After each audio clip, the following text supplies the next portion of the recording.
안녕하십니까. 오늘 이 시간에는 내가 너희를 깨우노라 라는 제목으로 함께 말씀을 나눠보도록 하겠습니다.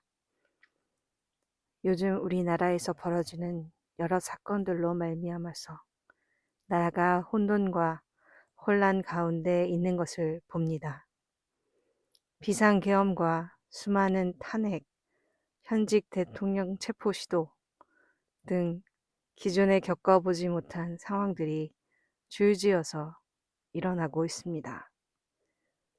이런 사건들을 우리나라에 허락하신 하나님의 뜻을 아는 것이 중요합니다. 하나님은 이 일들로 마지막 때를 준비하게 하시고 곧 주님 다시 오실 길을 예비하도록 할 것입니다.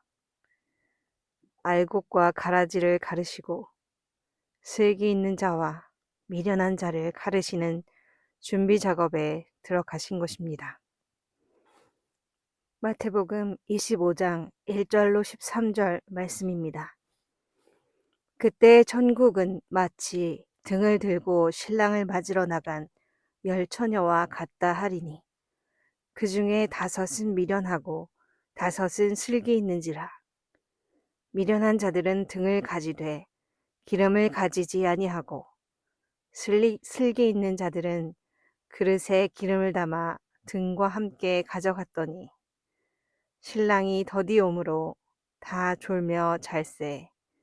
밤중에 소리가 나되 보라 신랑이로다 맞으러 나오라 하매 이에 그 처녀들이 다 일어나 등을 준비할세.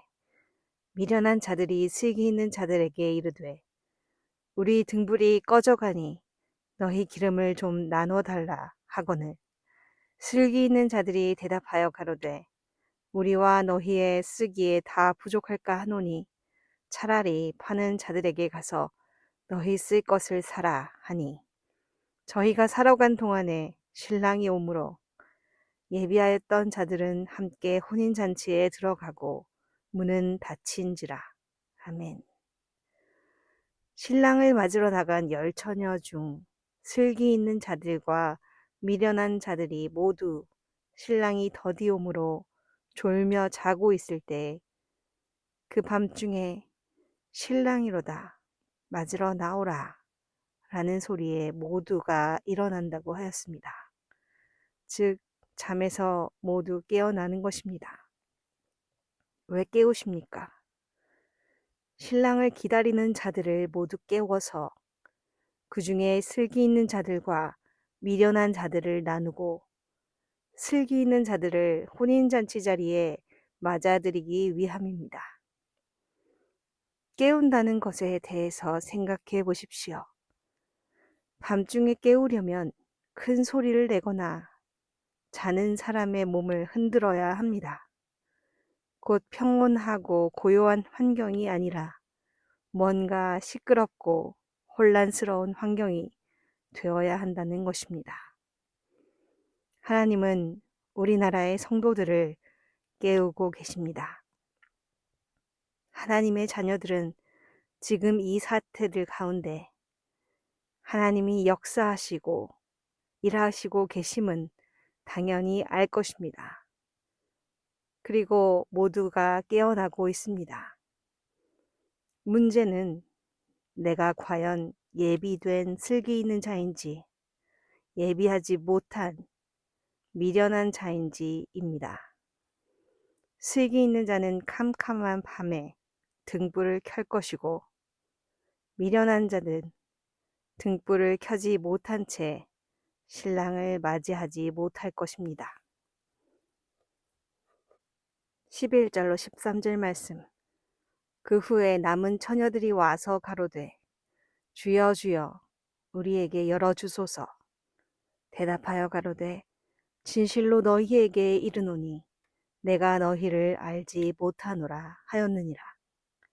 그런즉 깨어있으라. 너희는 그날과 그 시를 알지 못하느니라. 아멘.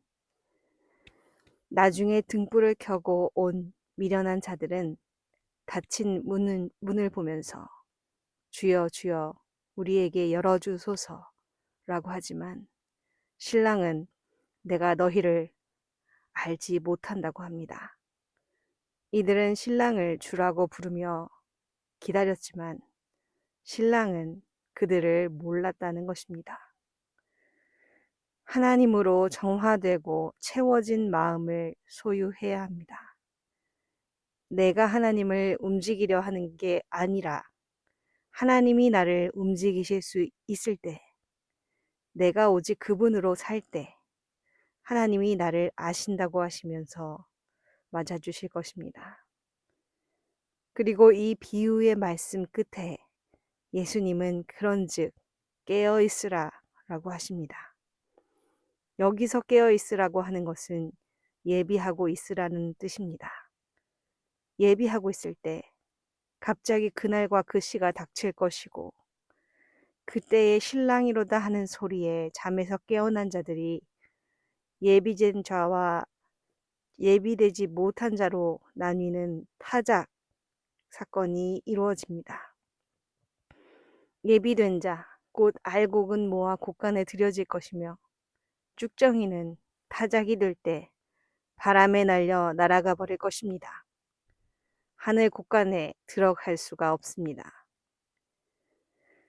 어지럽고 혼란스럽고 시끄러운 상황 가운데서도 하나님 한 분으로 말미암아 전혀 흔들리지 않고 고요하고 평안한 등불을 켜고 있습니까? 믿음은 허상이 아닙니다. 그저 구호에 불과한 것이 아닙니다. 우리 삶에 실제로 존재하고 영향을 미치고 강력한 능력을 발휘하는 실상입니다. 마태복음 7장 21절로 27절 말씀입니다. 나더러 주여 주여 하는 자마다 천국에 다 들어갈 것이 아니요 다만 하늘에 계신 내 아버지의 뜻대로 행하는 자라야 들어가리라. 그날에 많은 사람이 나더러 이르되 주여 주여 우리가 주의 이름으로 선지자 노릇하며 주의 이름으로 귀신을 쫓아내며 주의 이름으로 많은 권능을 행치 아니하였나이까 하리니 그때 내가 저희에게 밝히 말하되 내가 너희를 도무지 알지 못하니 불법을 행하는 자들아 내게서 떠나가라 하리라. 그러므로 누구든지 나의 이 말을 듣고 행하는 자는 그 집을 반석 위에 지은 지혜로운 사람 같으리니 비가 내리고 창수가 나고 바람이 불어 그 집에 부딪히되 무너지지 아니하나니 이는 주초를 반석 위에 놓은 연고요 나의 이 말을 듣고 행치 아니하는 자는 그 집을 모래 위에 지은 어리석은 사람 같으리니 비가 내리고 창수가 나고 바람이 불어 그 집에 부딪힘에 무너져 그 무너짐이 심하니라. 아멘. 여기서 열처녀 비유와 똑같은 말씀을 하십니다. 그만큼 중요한 말씀인 것입니다. 주여 주여 하면서 주의 이름으로 선지자 노릇하고 귀신도 쫓아내고 권능을 행한 자들이라 할지라도 아버지의 뜻대로 행하지 않은 자들은 예수님이 그들을 알지 못한다고 분명히 말씀하십니다. 이들은 기름을 준비하지 못한 자들입니다. 이들은 하나님을 닮지 못한 자들입니다. 하나님과 하나 되지 않고 하나님의 말씀에 순종하지 않고 그저 하나님을 자기 목적을 위해 사용하고자 한 자들입니다. 하나님의 뜻보다는 내 뜻이 더 중요했던 자들입니다. 이들은 결코 하나님이 그들을 안다고 하지 않습니다. 그들에게 하나님은 말 그대로 주님이 아니라 하인과 같은 존재이기 때문입니다. 하나님의 음성을 따라가는 양이 아니라 그 음성을 듣지 않고 제 갈 길로 가는 자이기 때문입니다. 그리고 그런 자들의 결과를 보이십니다.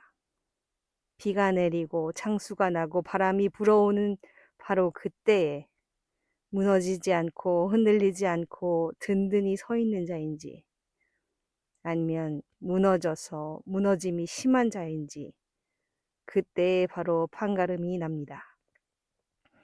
이 비가 내리고 창수가 나고 바람이 부는 것이 바로 하나님의 깨우심이고 우리를 테스트하심입니다. 신랑이로다 외치는 소리입니다. 그 깨우심 가운데 예비된 자, 기름을 준비한 자, 주초를 반석 위에 놓은 자는 아무 흔들림 없이 무너지지 않고 전혀 당황하지 않고 깨어 등불을 켜고 기쁨으로 신랑을 맞이할 것입니다. 지금 하나님이 우리를 깨우고 계십니다. 느껴지십니까? 주님께서 곧 오십니다. 완전하시고 공의로우시고 사랑이 한이 없으신 하나님, 우리에게 언약하시고 그 언약을 반드시 지키시는 그분께서 이제 곧 오십니다. 예비된 자들은 기뻐하십시오. 곧 우리 몸의 속량을 받을 것입니다. 흔들림 없이 하나님을 신뢰함으로 든든히 버텨서며 하나님을 기다리십시오. 어떤 상황에서도 흔들리지 마시기를 바랍니다. 그저 하나님 안에서 평안히 거하십시오. 등불을 밝히 켜고 기다리십시오. 그 등불을 통해 세상 사람들이 여러분 안에 계신 하나님을 볼 것입니다. 슬기 있는 자들로서 하나님을 기쁨으로 맞이하는 여러분 모두 되시기를 바랍니다. 다음 시간에 또 뵙도록 하겠습니다.